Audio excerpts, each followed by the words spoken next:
I'm just sitting in the back field behind my place, and I've got Kaya here with me, so she's going to be in the background of this video. um, but yeah, what I wanted to talk about today is fear, and the fear that we might feel around different things and goals that we have in life.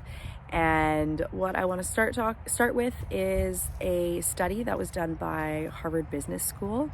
I'm going to give the super Coles Notes version of it, but basically what they did in this study is they looked at the physiological responses that happen in people's bodies when they feel fear, and they looked at the same they looked at what physiological responses happen when someone feels excitement. And what they found was that it's the exact same thing that's occurring.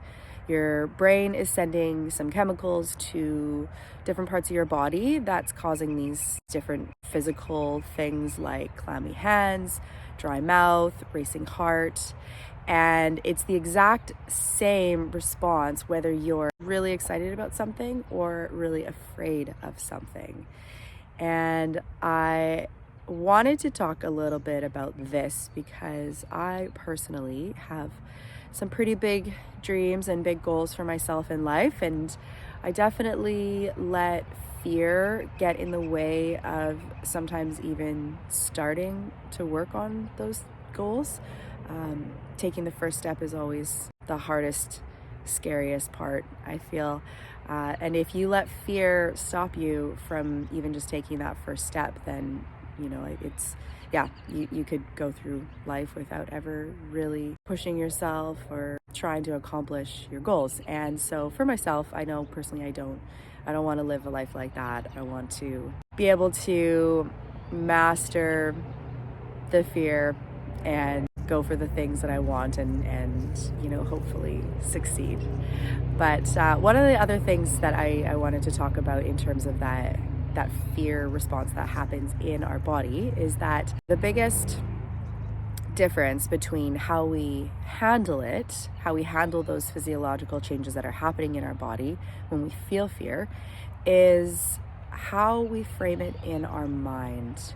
And if we are feeling afraid about, say, some action that we want to take or some goal that we have, and we are picturing in our mind the worst case scenario and how everything could go wrong, then that's enough to stop you from, taking any action. But what you can do in that situation is take that mental picture in your mind and completely flip it on its head and come up with the best possible scenario that could happen if you were to do that thing. The goal here is that you turn that fearful thought in your head into an excited thought, and this crystal clear picture of everything going right and you being super excited at the end of doing whatever that thing is that you want to do. And with practice, like mental practice, doing this over and over and over again, eventually you'll be able to start to master the fear that you have over doing that thing and be able to start taking the action required to, start working on your goals or your dreams.